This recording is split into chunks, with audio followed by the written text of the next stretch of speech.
नमस्कार साथियों, मैं सागर चौधरी भीलवाड़ा राजस्थान से। अध्यापक भर्ती परीक्षा 2023 का सफल आयोजन हो चुका है। सबने अपनी अपनी मेहनत को परखा है और किसी का अच्छा परिणाम आ रहा है तो किसी के कुछ गलतियों की वजह से थोड़ा पेपर ख़राब बता रहे हैं। हालांकि मैंने पेपर का जहाँ अनुमान लगाया है कि पेपर मीडियम स्तर का ही था। कुछ पार्ट बहुत आसान भी थे और कुछ पार्ट बहुत कठिन भी थे, जैसे आईसीटी की हम कह सकते हैं। टीचिंग मेथड भी थोड़ा कठिन ही हम मान सकते हैं। तो मैं L1 और L2 दोनों की बात करूँगा। तो नॉन टीएसपी की कट ऑफ के बारे में मैं चर्चा करूँगा कि नॉन टीएसपी की कट ऑफ क्या रह सकती है। तो साथियों, हम बात करते हैं L1 की और नॉन टीएसपी। इसमें टोटल 21,000 पद थे टीएसपी के मिला के, तो उसके बारे में हम चर्चा करेंगे। जनरल कैटेगरी के कट ऑफ रह सकती है। देखो, हालांकि ये अनुमान है, बाकी लगभग ये अनुमान यही बैठने वाला है, मेरा अंदाज़ा यही है। बाकी फिर जो ऑफिशियल आंसर की आएगी उसके बाद भी थोड़ा बहुत और भी अनुमान सही लगेगा, क्योंकि अभी जो लोग बच्चे हैं वो नंबर बता रहे हैं तो कोई गलत बता रहा है। अभी एक फर्जी पीडीएफ घूम रही है, उसमें 140 नंबर बता रहे हैं, जबकि वो फर्जी है। मैंने अच्छे से उसको देखा है। बाकी 140 प्रश्न इस पेपर में करना बहुत मुश्किल, चुनौतीपूर्ण हो सकता है।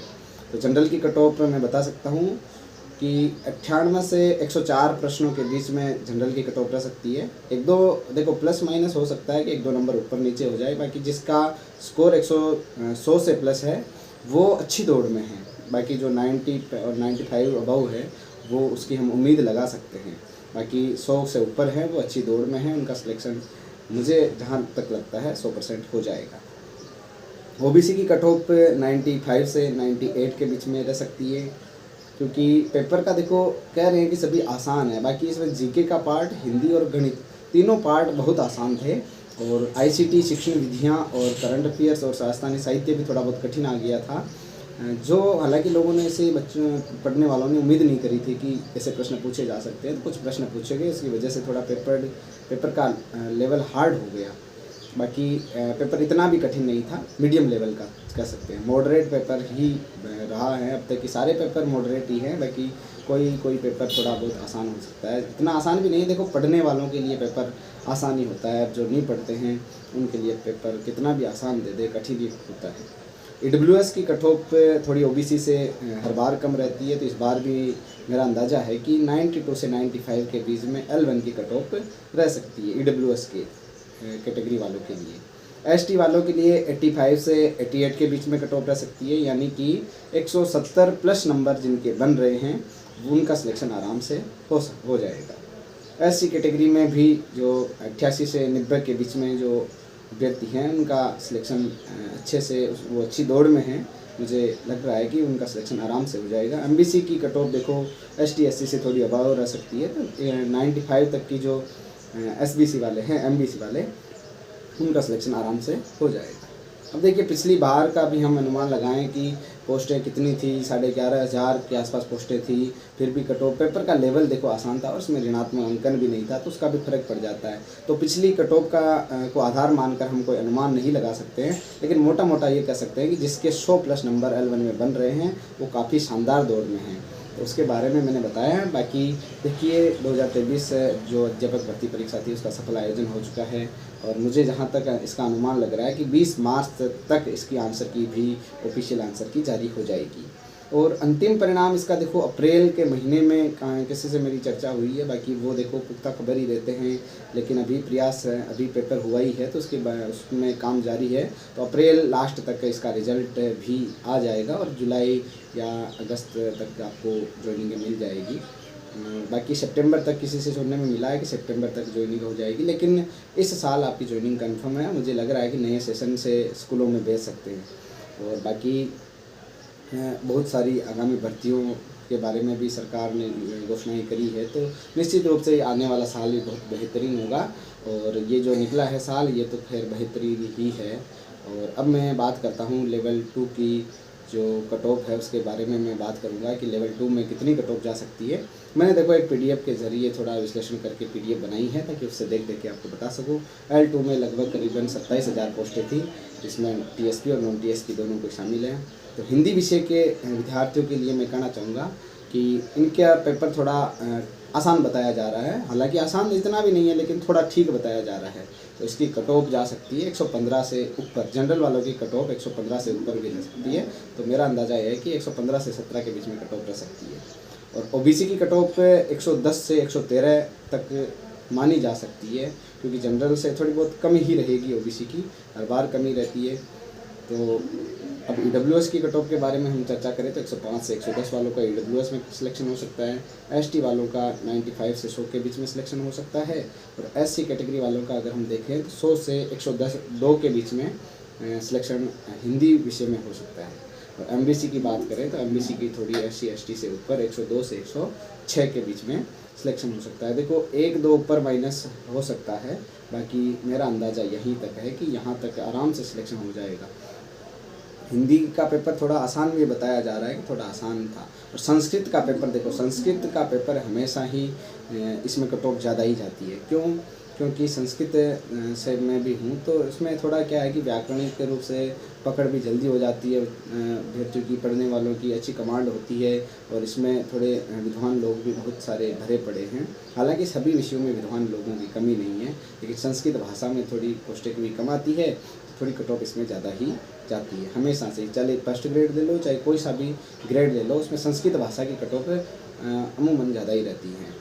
तो संस्कृत भाषा में देखो 115 से 20 जिसके बन रहे हैं वो जनरल कैटेगरी में उसका सिलेक्शन हो जाएगा, और उसकी कट ऑफ रह सकती है। देखो मेरा अनुमान है, बाकी फिर भगवान की इच्छा है। देखो वो कहाँ तक कट ऑफ ले जाते हैं, भगवान की भी क्या। अब तो देखो बोर्ड के पास है, जो अपना अधिकतम दे पाए वो दे दिया है। अब बोर्ड जब भी आंसर की निकालेगा, रिजल्ट निकालेगा, उसमें पता चलेगा कि क्या कट ऑफ रही है और क्या रह सकता है, किसका अंदाज़ा सही है। बाकी हम थोड़ा बहुत अंदाज़ा लगा सकते हैं।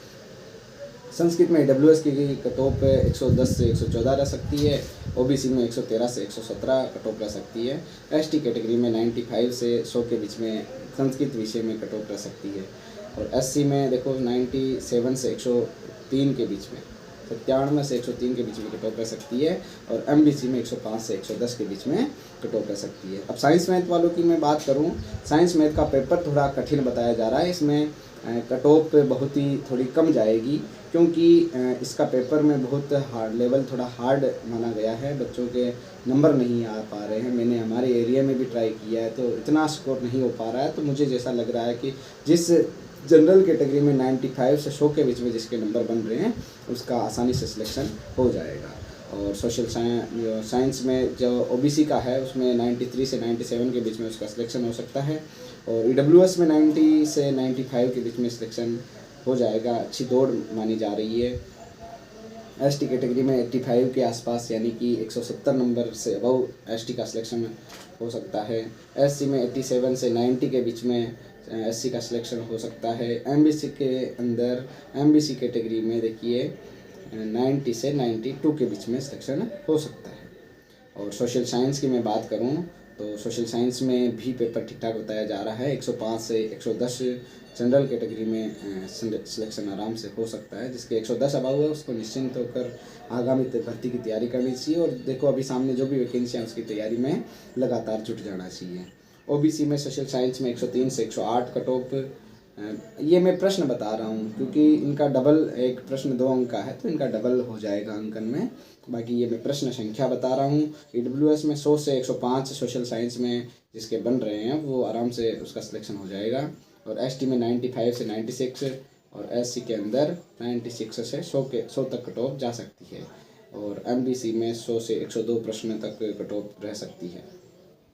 इंग्लिश का पेपर भी थोड़ा कठिन बताया जा रहा है कि इंग्लिश का पेपर भी थोड़ा कठिन है, तो इसमें भी 100 से 105 तक कट ऑफ रह सकती है जनरल कैटेगरी में। ओबीसी में 97 से 100 तक कट ऑफ रह सकती है। और ईडब्ल्यूएस में 92 से 95 तक कट ऑफ रह सकती है। और एसटी के अंदर देखो 88 से 92 के बीच में कट ऑफ रह सकती है। एससी में 90 से 92 कट ऑफ रह सकती है। और एमबीसी में 90 से 95। अब ये मैंने विश्लेषण बहुत सारी जानकारियाँ जुटा के किया है। और हमारे एक दो गुरुजन जो भी हैं तो उनको भी मैंने पूछा है कि कैसे क्या कट ऑफ रह सकती है, उनका अनुमान भी इसमें शामिल है। और जहाँ तक मेरे एरिए में, मैंने भीलवाड़ा ज़िले में जहाँ तक ट्राई किया है, लोगों के नंबर जितने बैठ रहे हैं उसके आधार पर मैंने अनुमान लगाया है। अब 100% ये सही है या नहीं है इसके बारे में मैं भी नहीं कह सकता, लेकिन अंदाज़न यही कह सकता हूँ कट ऑफ इनके इर्द गिर्द ही रहने वाली है। अब मैं थोड़ी चर्चा कर लेता हूँ कि आगामी तैयारी किसकी की जाए।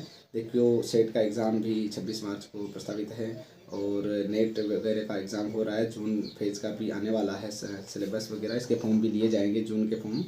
तो जिसके बीएड है वो और एमए वगैरह ग्रेजुएशन पोस्ट ग्रेजुएशन कर रखी है तो उनको आराम से नेट की तैयारी करनी चाहिए। आगामी 1945 पोस्टों पर असिस्टेंट प्रोफेसर की भर्ती आ रही है।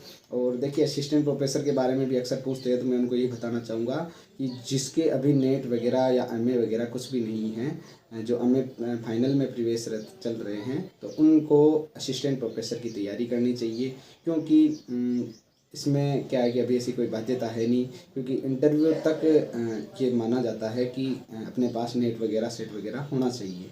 तो तब तक दो तीन नेट हो जाएगी और एक ये अभी सेट चल ही रहा है तो सेट हो जाएगी। तो अमूमन ये है कि अच्छी तैयारी करते हैं तो इस बार एक दो बार में अपना नेट भी हो जाएगा और असिस्टेंट प्रोफेसर भर्ती के लिए हम पात्र भी हो जाएंगे। तो हमें अच्छे से तैयारी करनी चाहिए। और थर्ड पेपर के बारे में मैं बता दूं कि गणपत सिंह जी राजपुरोहित ने एक अच्छा कोर्स लॉन्च कर रखा है, तो वो कोर्स आप पढ़ सकते हो। मैं भी उसी कोर्स से पढ़ रहा हूं। और पवन जी भौरिया सर है, वो थर्ड पेपर के लिए अभी अभी सिलेबस आने के बाद में वो किताब निकालेंगे, लेकिन थर्ड पेपर के लिए पूरी कंप्लीट बुक उनकी आने वाली है। ऐसा उन्होंने बताया है कि कब उनकी कंप्लीट बुक आएगी तो उस बुक का भी आप अध्ययन कर सकते हो। और बाकी ज्योग्राफी सब्जेक्ट के लिए और संस्कृत सब्जेक्ट के लिए आप मार्गदर्शन लेना चाहें तो पर्सनली मेरे को मैसेज कर सकते हैं, मैं उनका रिप्लाई कर दूँगा। ओके, धन्यवाद दोस्तों, जय हिंद।